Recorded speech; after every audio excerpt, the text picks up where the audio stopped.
Hi, welcome to Yoga with Vasanti. Please join me in shavasana, and if you'd like to start by bringing the hands onto the chest and stomach to feel your breath and your heartbeat. That is sometimes a bit easier than just having the arms by your side and opening the palms to the ceiling. Depends on how aware you are of these things. Of course, they can already be there.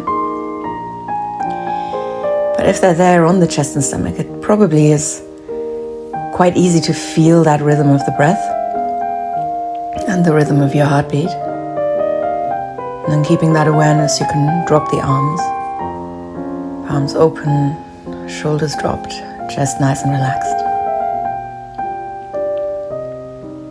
Just tuning into your breath rhythm. So the way it is today, the way it feels. And come into Suptabaddhakonasana, just bringing the soles of the feet together and having knees just drop to the sides. Hands can be on the inner thighs, there's a little bit of weight.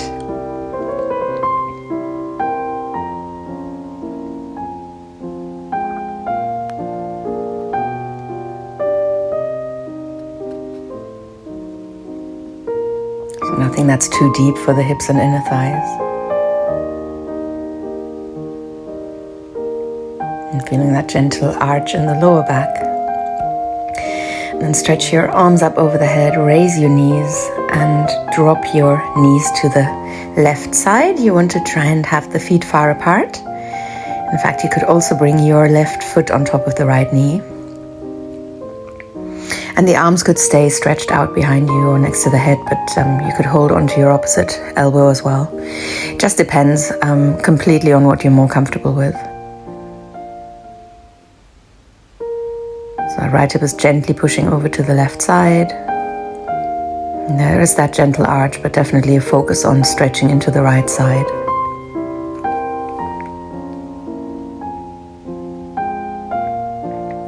And slowly come back up and over to the other side, taking care to keep your feet quite far apart. And again, arms could stretch out, maybe just for a moment, while you then bring that right foot on top of the left knee and maybe hands to the opposite elbow.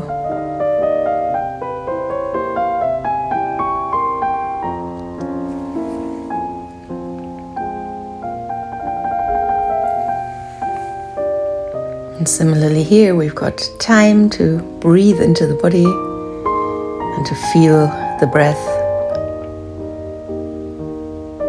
to give it some attention. Coming back slowly, and then from here hug the knees in towards you. This is one way of doing it, my favorite, because it just means that the arms don't have to work very hard, because the legs are holding the arms just as much as the arms are holding the legs. To give you a nice release feeling in your lower back. And stretch into the glute. Now maybe bringing the head to your knees if you want, and then right knee on top of the left, drop your knees to the left side, turn your head to the right. So now we're twisting, and the legs can be intertwined like that, but of course there's other options. In fact, I'm giving one in a moment. So if you're here with me, stay and breathe.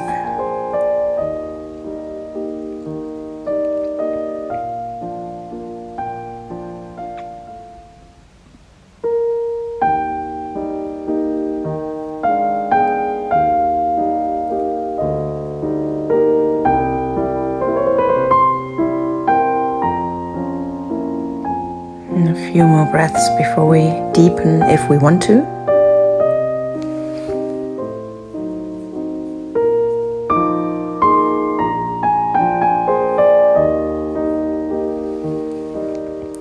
Now you could pull that right knee further in towards your left shoulder. Again, you don't have to. Just an option and something that feels nice in my body. But that's neither here nor there for you. Now we're going to face the back, so coming onto the front of the body and keeping that right knee really close to the shoulder, or to the front. Now it's obviously the other shoulder, and we could be on the chest here. In fact, we could well, I'm showing a few things. We could go higher, we could go lower. We could start moving into the neck a little bit. Just checking how the neck is doing. And if you are on your forearms or on your hands, make sure that the shoulders don't creep upwards towards the ears. Keep them far away from there. And from here, back onto the side and onto the back. And we hug the knees in and we push the knees out and in.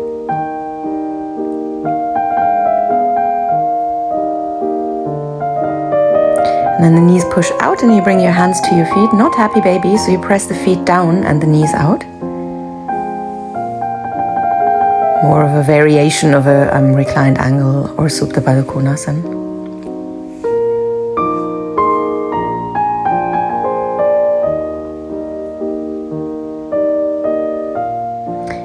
And then from here, some movement into all of your toes and your ankles.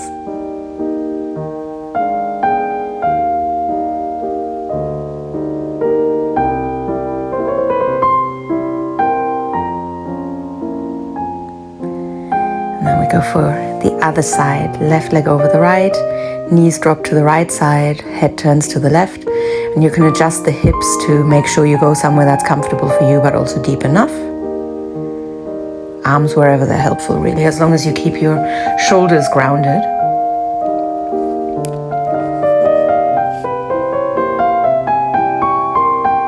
And as you can see, my eyes are closed. Maybe it's nice, maybe it's making it all a little bit easier to tune into the body, hone our sense of interoception, and feel the breath and feel the heartbeat, even though your hands are no longer on the chest and stomach.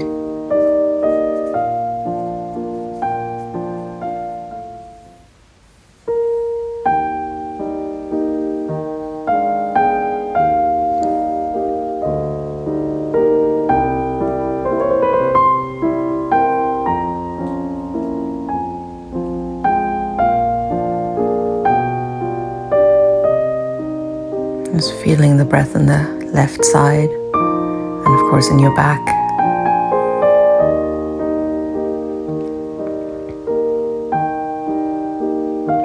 Getting ready for longer holds.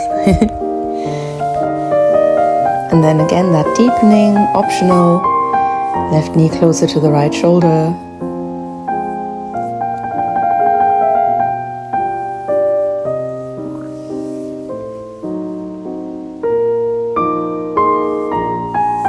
And then as you roll onto your right side and then onto the front, you want to make sure that that left knee stays far away from the back or far away from that right foot and further towards your shoulders. You could come higher this time if that feels good.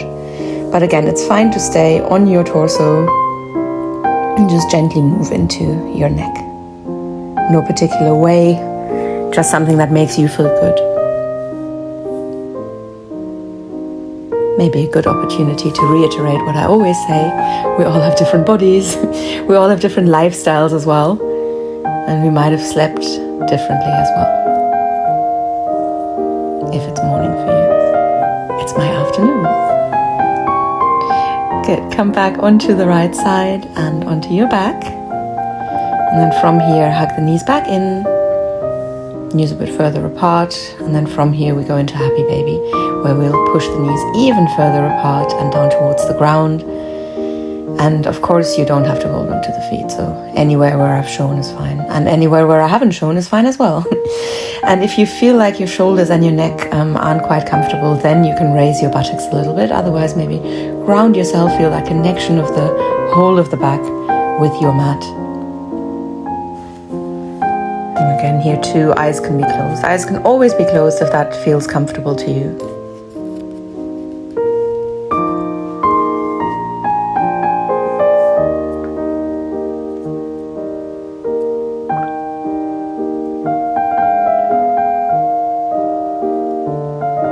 So open in the upper body that it's probably very easy to feel the movement of the breath that goes from the nostrils down into the belly. We slowly on an exhale straighten the legs to the sides. Again, you don't have to hold onto the feet. You could hold the legs up or you could press them down. And keep breathing. Keep feeling that expansion of the chest and the rib cage as well. It's not all about the stomach. That's where it's most prominent. Most important as well, because that's when we know we're using the largest part of the lungs, that lower part, of course. And we raise the legs and we raise the arms. Again, movement into the feet, but also into the hands and fingers, wrists. And stretching the arms out a little bit towards the back if that feels nice. Lots of this is, obviously is not prescriptive. Felt good for me in the moment. Come up and onto all fours. And then from here, draw circles around your wrists. So with a little bit of weight, getting some mobility going. Of course, to both sides.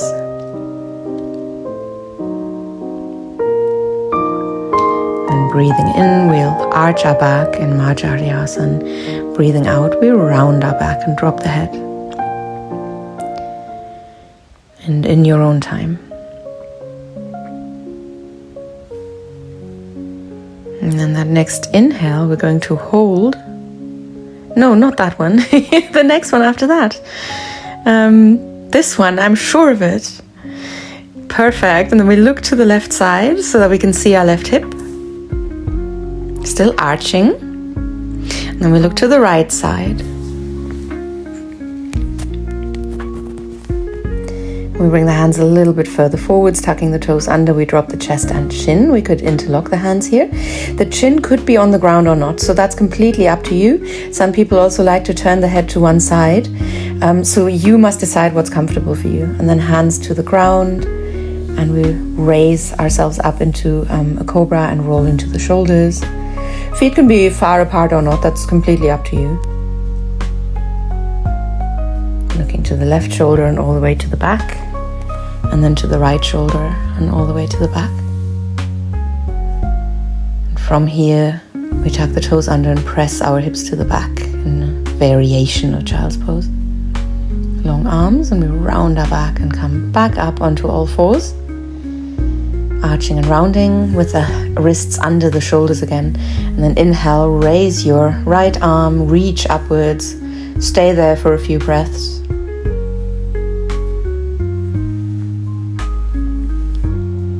We take that arm over to the left side and make sure the arm is on the ground and the head is comfortable on the ground. And that left arm, so we open the palm to the ceiling, rotating into the shoulder, and then slide it over to the right side. Doesn't mean you have to go that far, and it also doesn't mean you now have to go where I'm going, raising that arm and leg.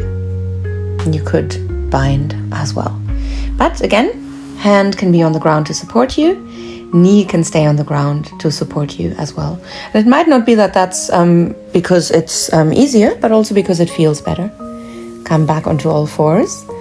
And surprise, we're doing the other side. Left arm goes up. And we breathe all the way into the body. Of course, with these stretches, we're always more likely to feel the breath where we're stretching. Left arm goes over to the right side. The head gets comfortable. And that right arm goes to the front, palm opens, and we slide it as far to the left as we can. And even if you want to go further, give yourself a little bit of time here with both knees on the ground. It's slightly deeper for your back. And I don't know why I'm telling you, you will be feeling that as well. But I sometimes like to explain the plot to people. Basil exposition. Arm and leg can go up and we can bind here.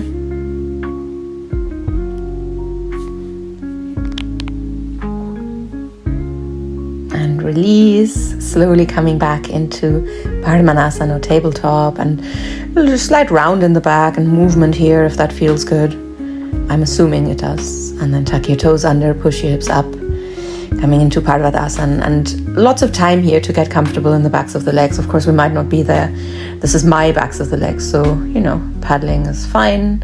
Coming into a plank, and then from here into knees, chest, chin. We could hold above the ground.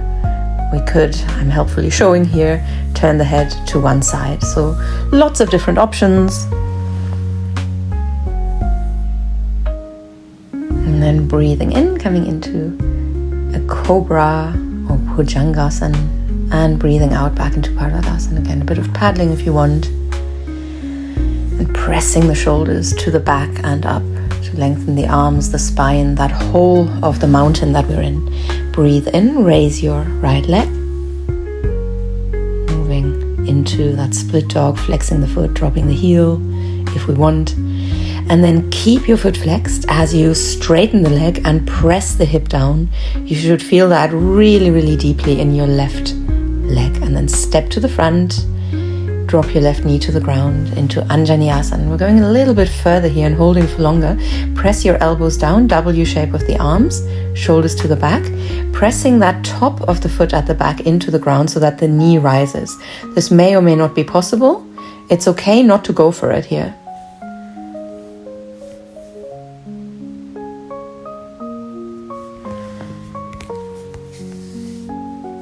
So it adds quite a bit more intensity this than if the leg is just on the ground. Now hands to the ground, tucking the toes under or rolling on the toes. Right arm goes up and we twist. You want to, as always, make sure that that left arm stays long and the shoulder is strong. You're not sinking into that arm. So every part of you is very aware. Every part of you is intentionally part of this posture. All of your right fingertips as well. You come back. And from here, sinking even deeper, sending that left foot further back, arms go up. You want to really make sure yet that your breath plays ball. I can't state this enough times. If your breath isn't happy, that is telling you something about the posture and what you're doing to your body. And if you're holding for long, or the longer you hold, the more you need to make sure the breath is fine. Come into child's pose, relax. That might mean the arms are by the sides of your body. That's obviously completely fine. Just one of many options. And then from here, come into Ashtanganamaskara or hover the chest and chin over the ground. Can we do that? Maybe we need to be a bit higher. Then drop your hips, raise the chest and tuck your toes under, push the hips up. Other side, but stretching it out first in your mountain or downward dog. And then inhale, raise your left leg. Flex your foot, drop the heel, and keep that foot flexed. It's not going to point anymore. Well, not for a while. Straighten the leg and press your left hip down. Feeling that deep stretch into the back of the right leg.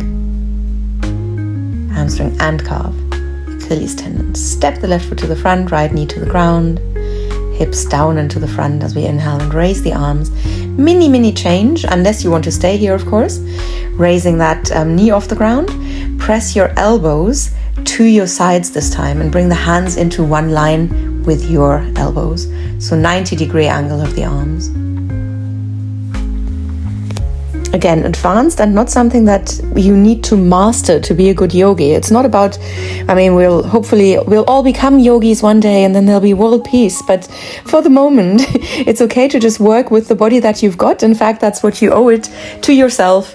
We're coming into a twisted lunge here. So right hand to the ground, left arm goes up. And we look up to the ceiling if that's comfortable for the neck.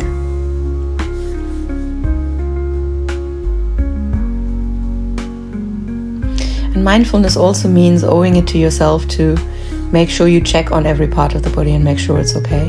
Again, we split those feet apart a little bit further, sinking the hips further down, and then raise the arms and torso.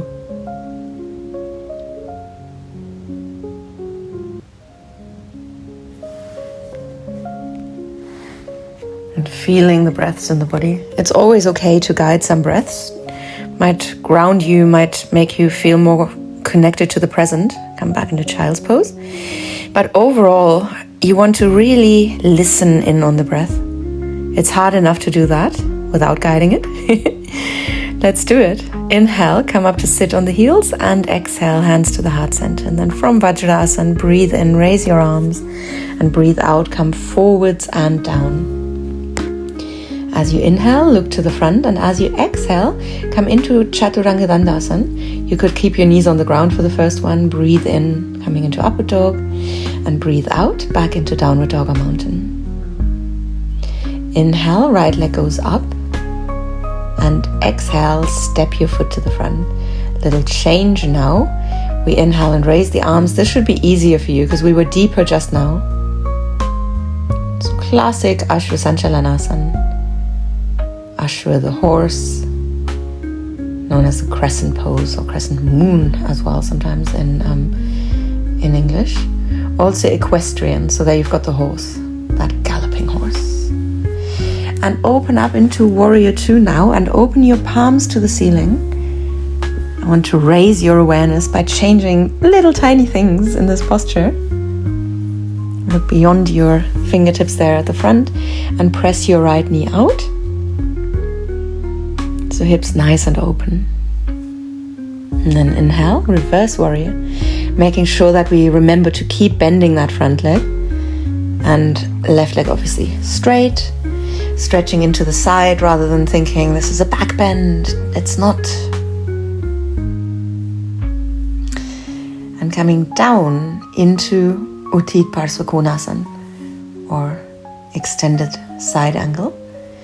I'm showing the option of binding here, but please don't go for that if you feel like your shoulders can't be on top of each other. And even if it's, it doesn't even have to be that right arm on the right leg. It could be the right hand on the right leg. That's also a variation of your extended side angle, in which you can then also send that left arm to the front. And we come into Trikonasana from here. We could hover the arm or the hand over the ground, or we could gently rest the hand on the leg or on the ground. Feet still far apart. That makes it easier actually to focus into that, into the side of the body. Onto even, not into. Come down and drop that left knee. Press your right knee out. I don't know if you saw, but I also walked that right foot a little bit further out. And my right foot is now on its outer edge. You could grab hold of your left foot here as well. But, each to their own. I can't see you anyway, but I'm sure I approve of what you're doing, especially if it looks different, because you don't have my body.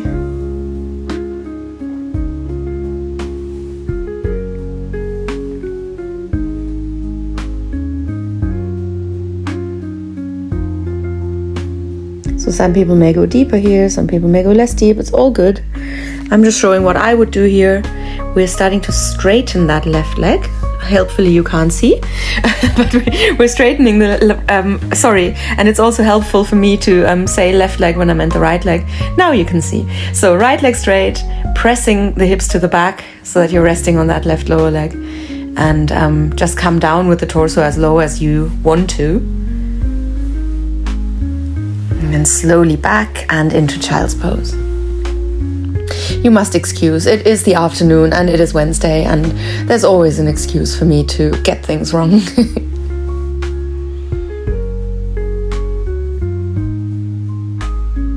Also, it's quite hot today. Yes, it is. Inhale, come up, and exhale, bring the hands to the heart center, and I'm sure we're already in craving the other side. Breathe in, raise the arms, and breathe out, fold forwards. Inhale, looking to the front. Exhale, Chaturanga Dandasana. Other variations are available. Holding this one for a little bit longer. Coming higher is fine, knees on the ground is fine. And then inhale into upward dog. And we're holding that Urdhva Mukha Svanasana a little bit longer as well. And then we've got two options here, rolling on the toes or tucking them under to come up into Parvadasana or mountain pose or downward dog. Breathe in, raise your left leg, and breathe out, step your foot to the front, sink the hips down but keep the right leg off the ground, not too low here, reach the arms up high in Ashtanganamaskara, the equestrian pose.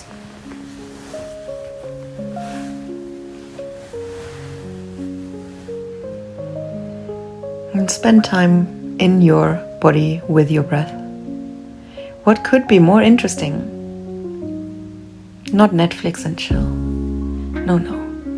Open up to the right side. This time palms facing down. We are aware of that left knee pushing out, the strength of the right leg, aware of both feet really pressing into the ground, not the inner edge of that right foot, the whole of the foot. And then into reverse warrior, parivrit, the revolved or reversed Virabhadrasana. And forwards into Utthitaparsakonasana. So I like binding, and I know actually my mum does as well. Maybe it runs in the family. With my mum, the right shoulder comes far further forwards, but she likes it. So, take my advice with a grain of salt as well. If it feels good in your body and you realize that it's not harmful in any way, then you probably know best.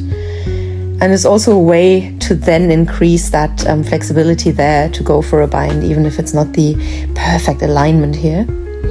Coming into Trikonasana or triangle pose from here, hovering the hand or taking it down.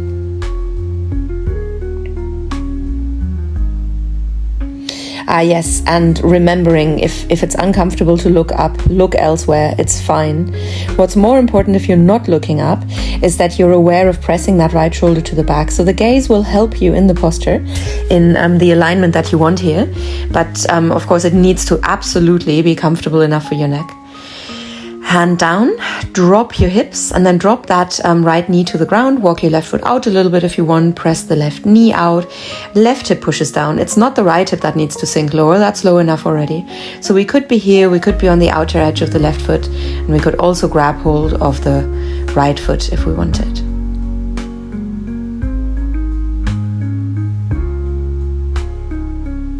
Again, if we're twisting, it obviously helps to have the knee come towards the left shoulder.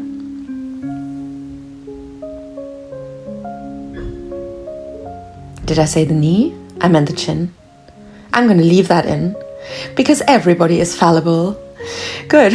We come into that lovely Ardha Hanuman stretch where we're pressing the hips to the back and stretching out that left leg. Straightening as much as you want, coming down with the torso as low as you want. So yeah, if comfortable, lengthen the arms to the front, walk the fingertips forwards, bring your torso as far down as you can. Maybe your forehead touches the ground. But of course you can adapt this in any way you like. And of course it's not possible for everyone to straighten the left leg. It's not a sign of being good at yoga how flexible you are. It's got nothing to do with it. So there. Come into child's pose and relax. And we're going to turn our head to the right side and become more and more aware of the breath in the back rather than just in the front of the upper body.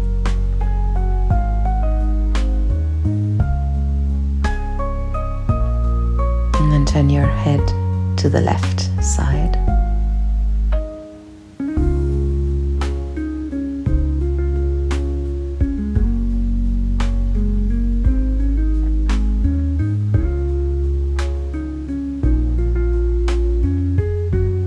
Slowly roll up through the spine, one vertebra at a time, coming into Vajrasana and inhaling, raising the arms. Exhale, open up to the right side. Inhale, raise the arms. Exhale, open up to the left side. Breathe in, raise the arms. And breathe out, bring the hands to the heart center. And then keep sitting here in Vajrasana, the thunderbolt pose. Thumbs in touch with your heart center. And we've come to the end of our practice. My lovely, beautiful YouTube subscribers, as always, if you want more, you can just head to my subscription platform. There's a link in your description. And from there, you can find the whole 60 minutes. Thank you very much.